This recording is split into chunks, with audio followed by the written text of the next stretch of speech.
Country ছিল, অনেক tourism country হয়ে গেছে। সুন্দর পরিবেশ, পরিচ্ছন্ন শহর, মজার খাবার and obviously budget friendly travel.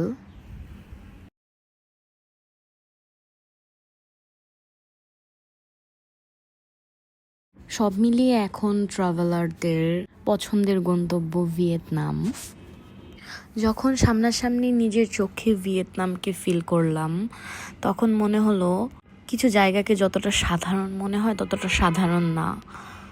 So let's go for Vietnam. এখন আমরা সব চেক ইন, সব ফর্মালিটিস, ইমিগ্রেশন শেষ করে এয়ারে উঠে যাচ্ছিলাম। এয়ারটার নাম ছিল বাতিক এয়ার। ডিফারেন্ট না? এটা মেবি ভিয়েতনামের একটা ফুড দিয়েছিল প্লেনে। আসলে ওই ভিডিও ক্লিপটা নেই, বাট এত পচা খাবার। আসলে বাইরের কান্ট্রির খাবারগুলো এত মজা হয় না যতটা বাংলাদেশের হয়। মালয়েশিয়া থেকে ভিয়েতনাম ফ্লাইট ছিল আমাদের 2.5 ঘন্টা, প্রায় 3.5 ঘন্টার মতো লেগেছিল। যদি কানেক্টিং ফ্লাইট নেন তাহলে মেবি 5 ঘন্টার উপরে লাগে। আপনি যদি ভিয়েতনামের আরও অন্যান্য জায়গায় যেতে চান ডিরেক্ট, তাহলে ওখানে মেবি আরও অনেক টাইম লাগতে পারে, আই ডোন্ট নো। আমরা হানইতে গিয়েছিলাম। হানইটা একটু কাছাকাছি, আরও বাকি অনেক অনেক প্লেস আছে যেগুলোতে যেতে একটু টাইম লাগে। এখানের এয়ারপোর্টটা অনেক বড় ছিল, অনেক হাঁটা লাগছে আমার। বাট ভিয়েতনামের মানুষগুলো ভালোই, অনেক আন্তরিক। আসলে বাইরের কান্ট্রিতে যতবারই গিয়েছি দেখলাম মানুষগুলো অনেক ভালো হয়। বাইরের কান্ট্রির এটাই একটা প্যারা, লাইনে দাঁড়ায় থাকো, ওয়েট করো, বাপরে বাপ। এখানকার মানুষগুলো কি সুইট, বাবারে, খুবই সুইট। বেবিগুলো তো খুবই সুন্দর। বাট এখান থেকে আমার বের হয়ে আমাকে অনেক ট্রাভেল করতে হয়েছিল, বিকজ হানইতে যেতে একটু টাইম লাগে। আমি যে 2-3টা প্লেসে গিয়েছিলাম এর থেকেও অনেক সুন্দর সুন্দর জায়গা আছে ভিয়েতনামে। নেক্সট যদি কখনো যাওয়া হয় তাহলে ওই প্লেসগুলোতে ঘোরার খুবই ইচ্ছা আছে, বিকজ আমি জানতামও না, এসে দেখলাম যে জায়গাগুলা অনেক সুন্দর। সো দেখতেই পাচ্ছেন আমরা বের হয়ে গিয়েছিলাম। এখানে রোড সাইডে অনেক সুন্দর সুন্দর ওদের ট্রেডিশনাল সং, ইভেন ওদের যা অ্যাক্টিভিটিস আছে সেগুলো করে, ভালোই লাগে। শহরটা কিন্তু আসলে অনেক সিমসাম, অনেক শান্ত পরিবেশ আর কি।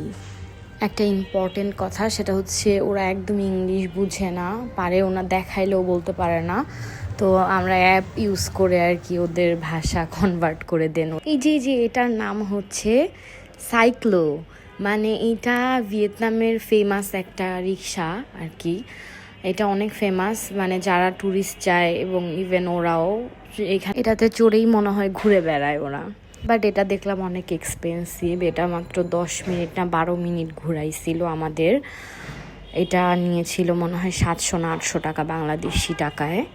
বাট এটা একটা আনন্দ লাগলো, অ্যান্ড আমার মনে হয় যে এটা সবারই একটু ঘুরে ঘুরে দেখা উচিত এটাতে চড়ে, তাহলে দেখাও যায়। গাড়িতে তো চড়া হয়ই।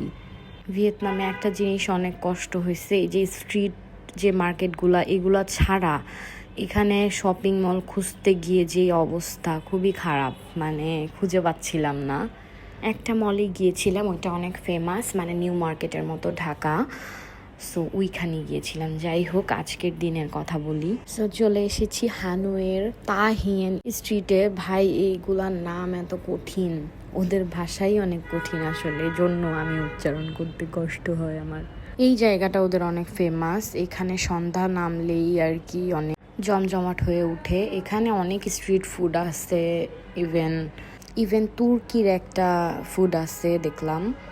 একটা না, অবশ্য অনেক কয়েকটাই ছিল, তার মধ্যে শর্মা ছিল একটা, আমি ওটা খেয়েছিলাম, ওইটাও ভালো এক্সপেন্সিভ ছিল। এখানে অনলি ভিয়েতনামি ফুড সেগুলা হচ্ছে বাজেট ফ্রেন্ডলি। আপনারা দেখলেই বুঝতে পারবেন যে কোনগুলো আসলে ভিয়েতনামি ফুড। দেন আমি আর আমার হাজব্যান্ড মিলে একটু ঘুরে ঘুরে দেখতেছিলাম যে কেমন লাগে। শহরটা অনেক সুন্দর ভাই। এত দূর হেঁটে হেঁটে আমার পায়ে এত ব্যথা হয়ে গেছে, আমি বললাম আমি একটু বসি চলো। এখানে কিন্তু অনেক সি ফুডও পাওয়া যায়। তারপর হচ্ছে ভিয়েতনামি একটা এগ কফি, সিসি খুব খারাপ। আমি শুধু ফ্রুট জুস খাইয়েই বেঁচেছিলাম। ফ্রুটস ওখানে অনেক পিওর, এই জন্য আমি অলওয়েজ জুস খেয়েই বেঁচেছিলাম। আর ম্যাকডোনাল্ডস এখন কি সুন্দর এনজয় করতেছে এরা, মনে হয় কি ওই যে জাংকুক টাংকুক কারা জানি আছে না, কোরিয়ান রাইট, কোরিয়ান টাইপের পিপল। খেয়াল করলাম যে এখানে আসলে অনেক কান্ট্রির ট্যুরিস্ট, এই যে এটা ইন্ডিয়ান ছিল। আপনারা কারা কারা এই সিটিতে ট্যুর করেছেন তাদের এক্সপিরিয়েন্স জানতে চাই আমার কমেন্ট বক্সে। দেখতেই পাচ্ছেন কি প্রাণবন্ত পরিবেশ, লাইভ মিউজিকের সাথে নিজেরা কেউ কেউ ফ্রেন্ডদের সাথে এনজয় করতেছে সময়টা। এই যে দেখেন আমার মতো একটা গাধাও এনজয় করতেছে বিকজ ওখানে এত live music. By the way একটা শর্মা খেয়ে নেওয়া যাক। এই লোকটা ছিল তুর্কিশ, একটু এক্সপেন্সিভ ছিল বাট খেতে মজাই ছিল। আমার কাছে শর্মাটার ভিডিওটা ছিল না, সো এই যে এই লোকটা যেই শর্মাটা ট্রাই করতেছে সেম শর্মাটা ছিল ওদের একটাই আইটেম, বেশ মজা ছিল খাওয়াটা। সো এখানে যেহেতু অ্যালকোহল ফ্রি, আপনারা সবাই জানেন বাইরের কান্ট্রিতে অ্যালকোহল ফ্রি। সো এখানে আমি একটা বারে গিয়েছিলাম, আমি যেহেতু কিছু খেতে পারবো না, সো আমি যেটা খাই আমার জুসটা ছিল ওয়াটারমেলন, ওদের ফ্রেশ জুস যেহেতু অনেক ভাল লাগে। সো আজকের ভিডিওটা এই পর্যন্তই। Thank you for watching. আবার দেখা হচ্ছে পার্ট 2-তে। Bye bye, take care, tata.